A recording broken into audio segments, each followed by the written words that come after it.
বন্ধুরা, বর্তমান সময়ে ইউক্রেন দেশের কথা আসলেই মনে হয় এটি একটি যুদ্ধবিধ্বস্ত দেশ, কিন্তু আসলে এমনটা নয়। বরং এটি একটি সমৃদ্ধ ইতিহাস, সংস্কৃতি এবং প্রাকৃতিক সৌন্দর্যের অধিকারী একটি দেশ। তো আজকের ভিডিওতে আমরা ইউক্রেন দেশ সম্পর্কে জানব। ইউক্রেন একসময় সোভিয়েত ইউনিয়নের অংশ হলেও বর্তমানে ইউক্রেন একটি স্বাধীন দেশ। এটি ইউরোপের দ্বিতীয় বৃহত্তম রাষ্ট্র। এর আয়তন 6,03,628 বর্গ কিলোমিটার এবং দেশটির মোট জনসংখ্যা 4,36,00,000, যা ইউরোপ মহাদেশের অষ্টম জনবহুল দেশ। ইউক্রেন বিশ্বের শীর্ষস্থানীয় গম উৎপাদনকারী দেশ, তাই দেশটিকে বলা হয় ইউরোপের রুটির ঝুড়ি। ইউক্রেনের কৃষিখাত দেশটির অর্থনীতির একটি গুরুত্বপূর্ণ অংশ। এখানে বিশ্বের অন্যতম উর্বর জমি রয়েছে, যা বিভিন্ন ধরনের শস্য, বিশেষ করে গম, ভুট্টা এবং সূর্যমুখী চাষের জন্য উপযুক্ত। তাছাড়াও দেশটি প্রচুর পরিমাণে সানফ্লাওয়ার অয়েল উৎপাদন করে থাকে।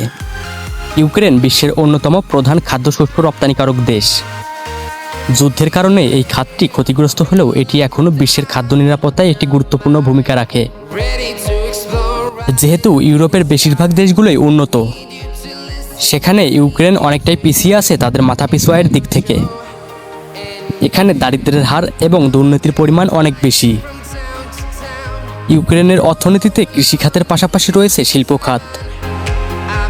ইউক্রেন একটি প্রধান লৌহ ও ইস্পাত উৎপাদনকারী দেশ এবং এই খাতটি দেশের রপ্তানির একটা বড় অংশ। দেশটির ভারী শিল্পের মধ্যে রয়েছে ট্রাক, রেলওয়ে সরঞ্জাম এবং অন্যান্য ভারী যন্ত্রপাতি।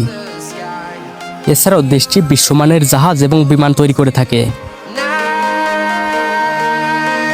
ইউক্রেন কয়লা, লোহা, আকরিক, ম্যাঙ্গানিজ, ইউরেনিয়াম এবং অন্যান্য খনিজ সম্পদে সমৃদ্ধ। ইউক্রেন যুদ্ধের ড্রোন, কৃত্রিম বুদ্ধিমত্তা এবং সাইবার প্রযুক্তির ব্যাপক ব্যবহার করছে।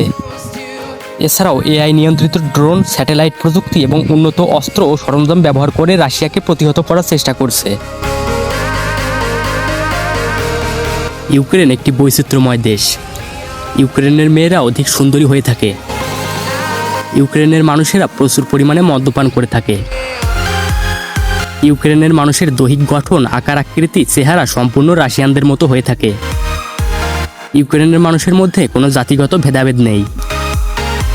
এখানে সকল ধর্মের মানুষ খুব শান্তিতেই বসবাস করে থাকে।